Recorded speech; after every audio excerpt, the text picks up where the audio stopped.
How could I have known that the kid who helped me set up the coffee maker would come into my house and I'd realize I'd left my toys and some very personnel clothing on the couch, let alone everything would change after that meant I was alone. But when I went to that coffee maker, thanks to the guy at the store, I wouldn't be alone today. Whoa, could have guessed that an inexperienced young man would cross my path and take things in such an unexpected direction.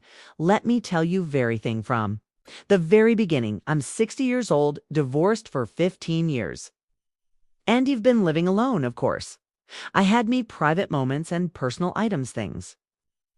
Just for me, in fact, I used them so often that I didn't even notice when I accidentally left them in plain sight in middle of the living room. Maybe it was just a habit, or maybe it was my way of filling the void of loneliness. Either way, that morning felt completely normally. It's only intended to buy a coffee McCarran, carry on with my day.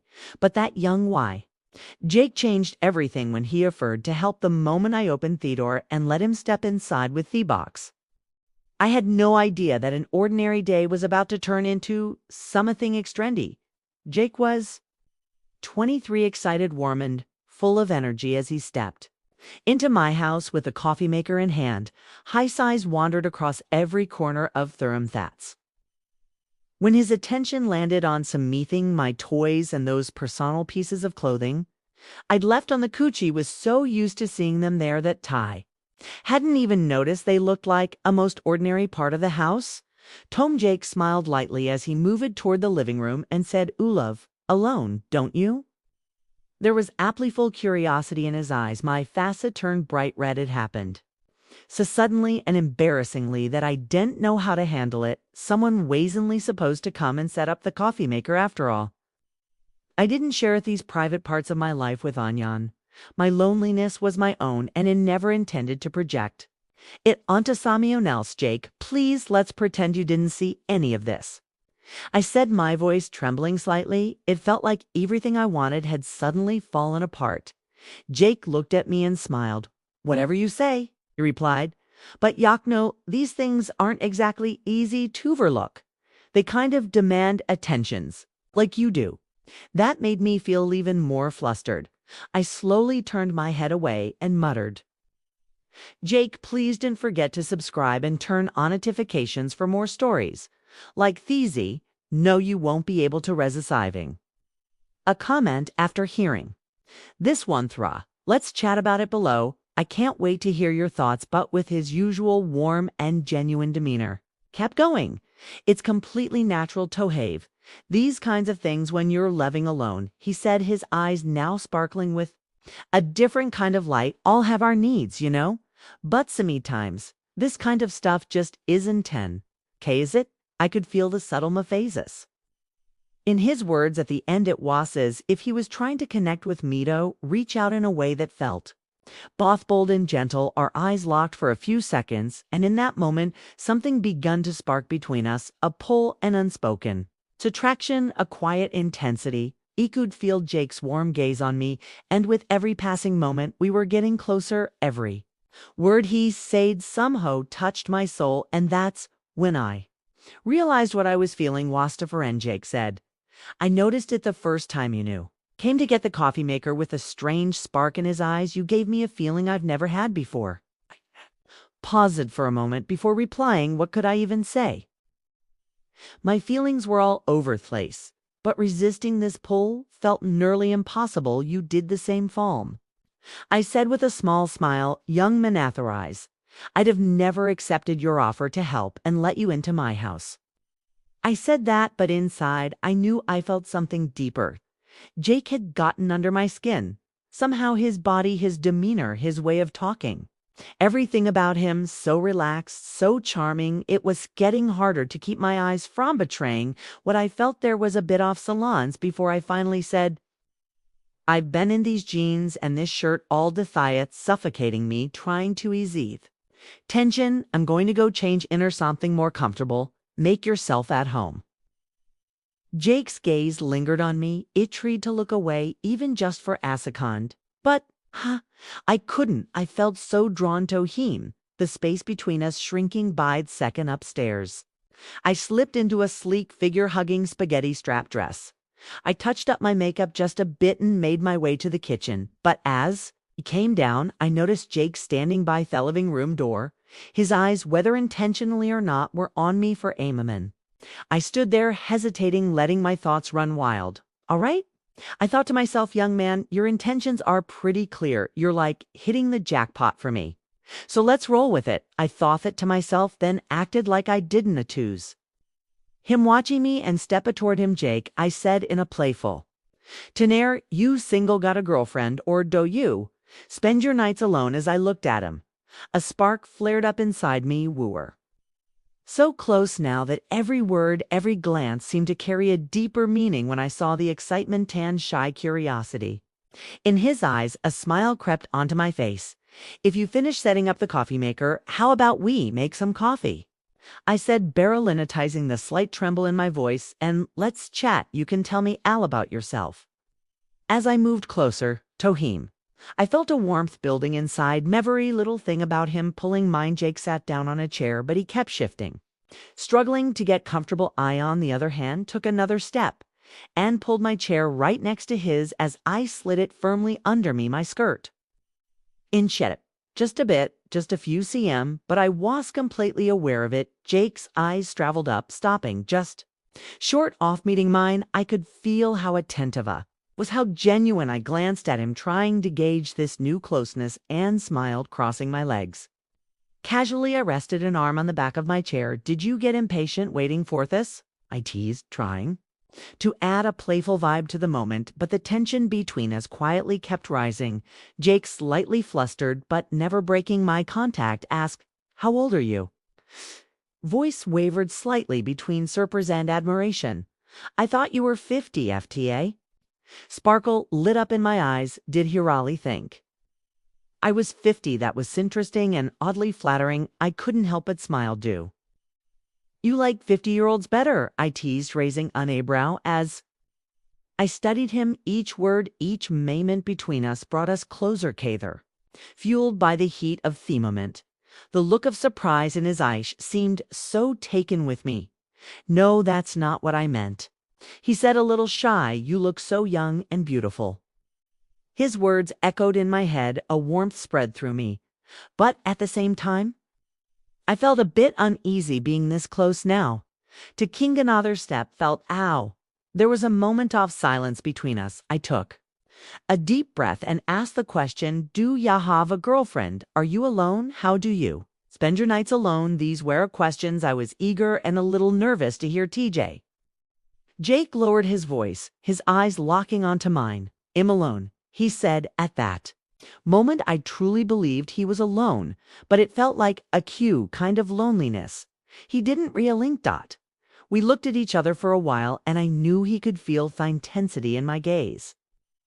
Something shifted inside me as I waited. My feelings started to take shape quickly, and I knew I had to make a move. "That's not how tonight's going to go," I said, my voice a little firmer, more determined. My eyes slid back to him, and every word I spoke, every way I knew in that moment, everything was about to change. "Jacob," I said, my voice lower than usual, but definitely more inviting with my eyes. I motioned toward the room with thieved and turned without hesitation. Saray would follow. I heard his footsteps behind me, his breathing a little quicker now. When we entered the bedroom, Jake stopped near the door. His shoulders were a bit tense, but his expression was focused, expectant. I turned to face Hyman. On his face, I saw a mix of hesitation and excitement. "Jake, are you ready?" I asked, my tone calm and steady. Stepped closer and added with a small smile, "I've got experience, as you can tell. Relax, no need to get nervous." I placed my hand gently on his shoulder. As he approached, even that small touch seemed to ease some of his tension. Beauty also made the excitement in him grow. In that moment, Jake's youthful energy met the confidence and decisiveness I'd gained over the years. I slowly slid the straps of my dress off my shoulders. The fabric brushed against my skin as it fell to the floor. I felt Jake's eyes on me. There was a mix of awe, curiosity, and desire. Something stirred inside me, but my expression stayed calm. I moved closer to him. The silence between us Almost forming a bond, my fingertips light ouched his cheek, and then I waited for him to make his move. Jake hesitated for a second, but finally he leaned toward me, could feel the determination and excitement in his gaze. His hand slowly rested on my waist, and his face came closer to mine until his lips finally met mine. His kiss carried the bravery of youth and a hint of inexperience, but that innocence only drew me in more. I pulled back slowly and made my way toward the bed. I let myself sink onto it with deliberate, unhurried movements. The cold surface against my skin made me shiver for a moment, attenuating the anticipation. Inside me, I looked over at Jake. He was still standing there, unsure of what to do next. "Jake, come here," I said, my voice soft but beckoning. I ran my fingers across Thebe, pointing to the empty spot beside. "Melly down. There's nothing to be afraid of." Jake slowly moved closer and carefully laid down beside me. It was like we were both holding our breaths, the air in the room feeling heavier by the second. It turned to him, placed my hand gently on his chest, and asked softly, "Have you ever thought about this moment? Imagined it, Jake?" Jake kept his eyes on me without flinching, more than just imagined it. He said, his voice low and a little shaky, "But I never thought it could actually happen at that moment. All our doubts were pushed aside. We were connecting not just with our bodies, but with our emotions too. Neither of us knew where this was going, but there was one thing I was certain of: the excitement I felt with Jake was something I had been searching for." Lying next to him, the thrill in Sadim turned into a burst of courage. I sat up slightly at the edge of the bed, fixing my gaze on Jake as I slowly stood in front of him, leaning slightly toward him from the head of the bed. My eyes locked with his, capturing the mix of surprise and anticipation in his expression. "Jake," I said, my voice soft but resolute tonight, "neither of us is alone." Jake swallowed hard, never looking away. His silence told me he understood the weight of what I'd said. His hands were gripping the edge of the bed tightly, but his eyes had grown braver. Slow I leaned toward his face, holding his cheeks gently with my hands. "Let's just live this moment tonight," he whispered, bringing my lips closer to his. "Don't question anything, don't fear anything." Jake's breathing quickened, but he didn't pull away, not even for a second.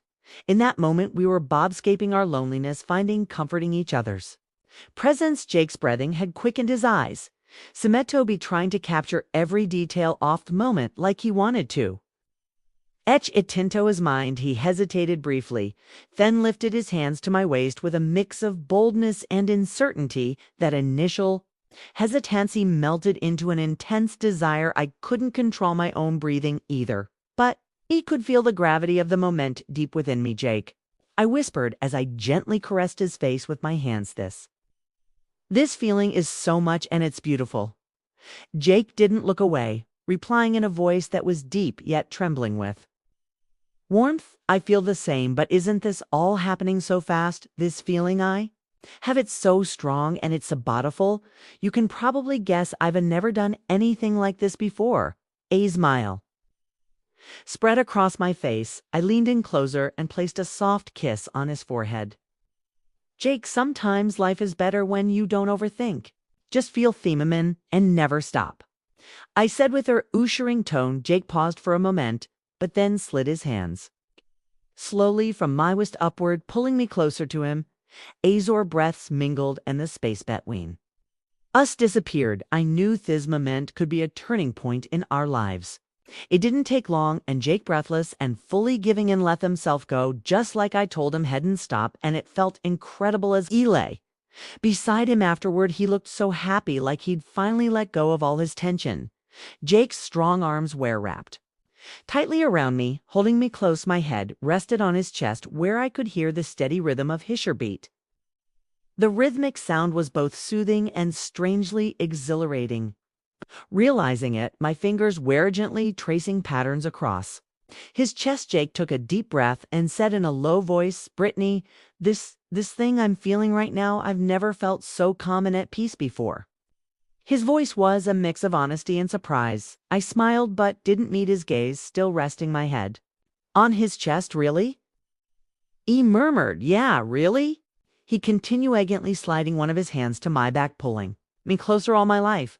I've been chasing something I never thought'd stop to enjoy a moment like this, but no, being here with you, it just makes everything feel worth it.